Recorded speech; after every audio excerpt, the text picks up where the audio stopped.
Untuk mencegah penyalahgunaan dan peredaran gelap narkotika atau P4GN di lingkungan pemerintah Kota Palembang, aparatur sipil negara dan pegawai non-PNSD atau tenaga kontrak di Badan Kepegawaian dan Pengembangan Sumber Daya Manusia Kota Palembang atau BKPSDM menjalani tes urin. Pemerintah bekerja sama dengan Badan Narkotika Nasional Sumatera Selatan dalam kegiatan tes urin. Sebanyak 102 pegawai BKPSDM mulai dari kepala pejabat hingga tenaga kontrak atau non-PNSD dilakukan tes urin satu persatu. Selain itu, untuk memastikan pelaksanaan tes urin berjalan dengan aman, Sekretaris Daerah Kota Palembang Ratu Dewa langsung memantau jalannya tes urin.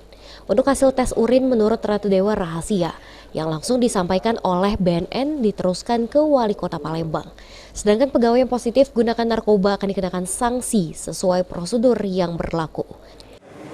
Hasilnya sebenarnya ini ke tingkat rahasia. Nanti disampaikan oleh BNN langsung ke Pak Wali Kota langsung memberitahu kami, Sekda sama Kepala BKPSDM.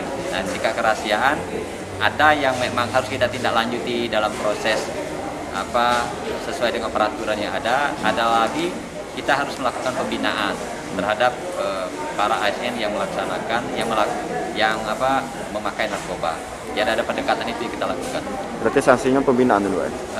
Sanksinya bisa ringan, bisa sedang, bisa berat, tapi kita awali dengan pembinaan. Kepala BKSDM Kota Palembang Riza Pahlepi berharap seluruh pegawai mulai dari ASN dan non-ASN semuanya tidak ada positif narkoba dan optimis pegawai BKSDM bersih dari penyalahgunaan narkoba.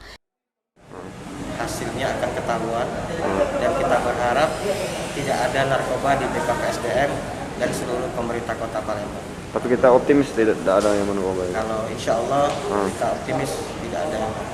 Ini dari seluruh jajaran dari atasan dari bawah, Pak? Ya, dari kepala badan sampai ke Honda semuanya diperiksa. Siap. Makasih, Pak.